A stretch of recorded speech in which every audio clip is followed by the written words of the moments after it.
Hi, everybody. I just want to do this opening video about the course. And I just wanted to go through a few things just to get you started. Some of the first things that are that you need to be aware of. I'll share the screen here. This is the course. Let me know also if you have any questions at all. It's not, I have a lot of students say, I'm sorry to bother you, but it's part of my job to answer your questions, especially to get your work done by Sunday.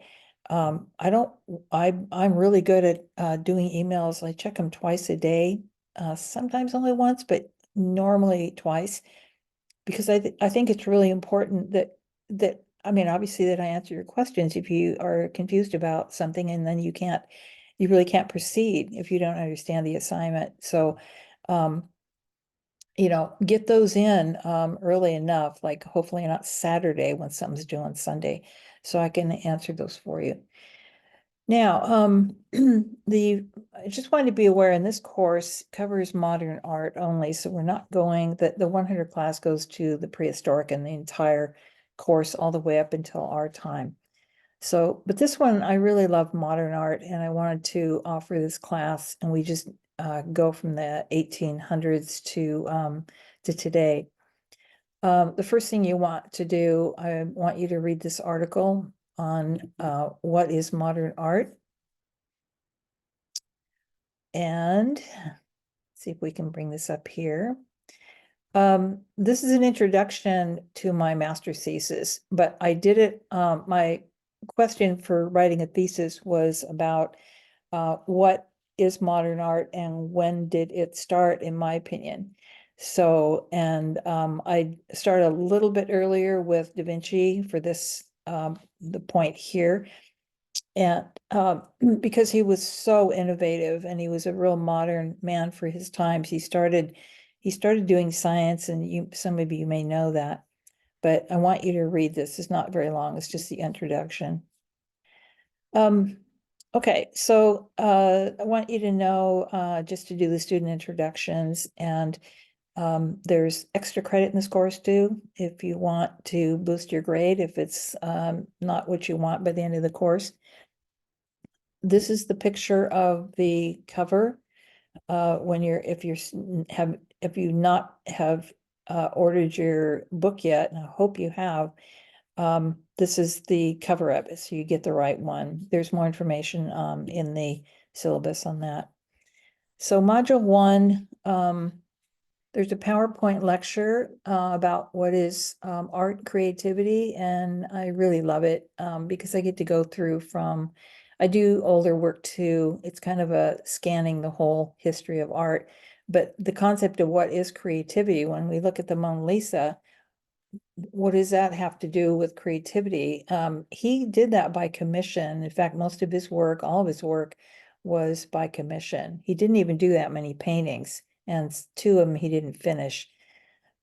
So I just want to go through that and then talk about different concepts of how we look at art. But the idea of art, the whole idea about is not just creativity, but expression. That's what artists do. So for him to do a commission work, he was really innovative and did new things, like he would change backgrounds and stuff. But if he painted a portrait, which he did a lot, he'd put a landscape in the back that actually didn't exist in that person's area, but he loved landscapes, and so he was doing stuff like that. He did one, the Mona Lisa is actually the wife of a pretty wealthy merchant, and he commissioned him to paint his wife. And the guy, the husband, who was paying for it, refused the painting, and we don't know why. It's very intriguing about why he would have done that. During the time, both Michelangelo and Leonardo da Vinci were what I would call rock stars. Everybody wanted them to paint for them. And Michelangelo was mostly a sculptor. So anyway, so this is your first 3 assignments. I'll just go through the syllabus one. You need to, take your syllabus out, download it anyway, and look through the course. But this is due this Saturday. And if this will go into, this recording will also be future quarters, so the date won't be the same, but it's either the first Friday or the Saturday, depending on when the course actually starts in the week. So, and then the first assignment, defining art, is due Sunday. This you need to get started on right away, and you need to read about the elements, read these chapters 3 and 4 for those, the whole list of all the elements like color, things like that. And then the principles design are different things like unity, that kind of thing. And it's how we talk about art. And you'll learn a lot in this course. And this, I've also given these two. This is the same as those chapters. And then quiz 1. I don't have long quizzes. This is only 20 points. It's your first one. And the rest of them are 15. And I think the last one may be 30. So then you go on and to the second one. I've already done a recording, just kind of talking about what I saw, what you saw you all do in the first week, first module, first week. So this is about a guy who decided he wanted to change the way artwork was done. He just absolutely thumbed his nose at this traditional wealthy people, and they're sitting on their horses and their mansions, and he had no interest in that. And so he changed things really forever. I'll give you a look at this. He was hated by some people. He had a real struggle to get paid. This is the kind of stuff he did. Wealthy buyers did not want to look at peasants. A lot of it had to do with the feudal system. They had people on their property doing this. They were doing this work, and they were not living well, just in hovels on the estate, and were paid almost nothing. And so, they tended to be, they're obviously dressed different and things like that. So they were looked down on. And that was the last thing these people wanted to look at, probably a sense of disgust or maybe guilt. This one is in Spanish. Some of these PowerPoints I got online from other professors. So it's in Spanish, so don't worry about it. I just want you to see this. If you know Spanish, you can look in this. This was a photograph by a really famous photographer during the time. So it shows you how photography started. And this is an example of what this work was looking like. He wasn't the only one. Here's Velasquez. So these are all considered realists. It's just about painting real people in real life.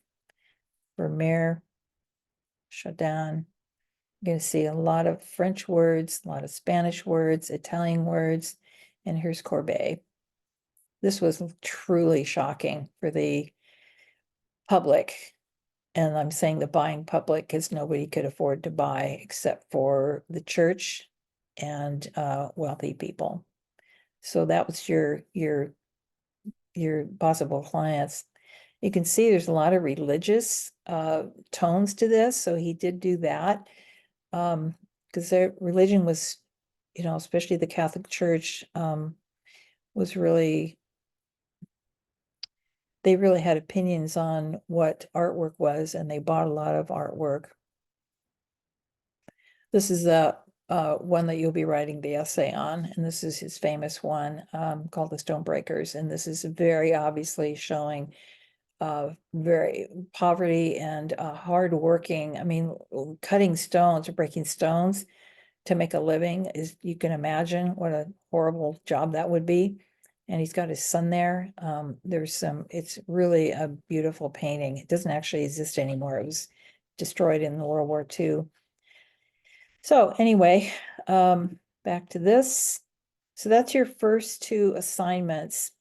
By the way, this first, the defining art one that I said will take a while and longer. This is a video where I go into it more detail, even though this is, I don't think the one I actually have you doing those two it's going to be two images. This I think is for the Art 100 class because it goes down to the Renaissance as well, comparing modern to traditional. So anyway, you go through this and ask me any questions that you need to. If any links don't work, get a hold of me right away. This is, if you did take my 100 course, this is, because if you took a 100, you would already have done a similar assignment, as you go through from prehistoric up to, because you cover this period also. And this is just a different, it's an alternative to do that. Different images. Okay, I think that's all I wanted to show you. There's, oh, I think one other thing I forgot. This, I want you to all get this down, because I see a lot of this, especially for people who have not been in college very long. These are some of the ones that I see that are not done correctly. I'm gonna change the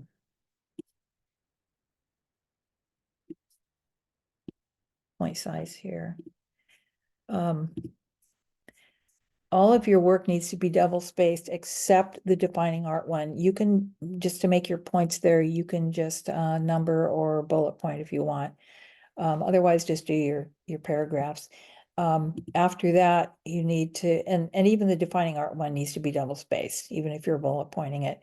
So everything, all of your essays have to be in correct essay format, and that requires paragraphs.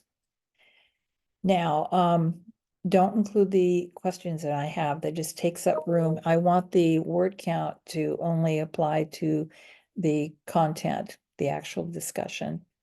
And up here it says some of the problems I've seen. Usually in most of the essays, even if this is not done right, there's a lot of them where the content is great. But the formatting is important. If you're new to college, you need to learn this. I think most of you have to take the College 101 course or 110 course, which helps you kind of get into this and what the rules are. But to stay in college, you need to get these down because you're going to be graded on it. I don't take points off for the first one, because you're not doing the, you're not required to do this. But this, by the second week, I'm going to start doing that. Okay, proper punctuation, really look at that. One of the common ones I see is not capitalizing proper nouns. This is stylistic period, just like realism, and that's considered a proper noun. And obviously, also, I don't know if I put this in here, titles need to be in quote marks or italicized. I'm going to add that on. Don't do run-on sentences that just keep going. You need to have distinct, beginnings and endings with a period. If you want to add more, you can do a semicolon or a colon, sorry. Let's see. Okay, that was all I wanted to do. So I'm gonna change that. So anyway, again, if you have any need to talk to me, I can talk to people on the phone if they're really having a hard time. Sometimes they need it most during the either for the research paper, because there's some confusion about, who do I pick? Your research paper needs to be artists from the book. And there's a reason those people are in a textbook, because they're the innovative ones who changed art. Some of them changed it forever, completely 180, like Picasso. He just broke all the rules in a significant way. Okay, so I'll end it here. Ask questions if you need to. Good luck.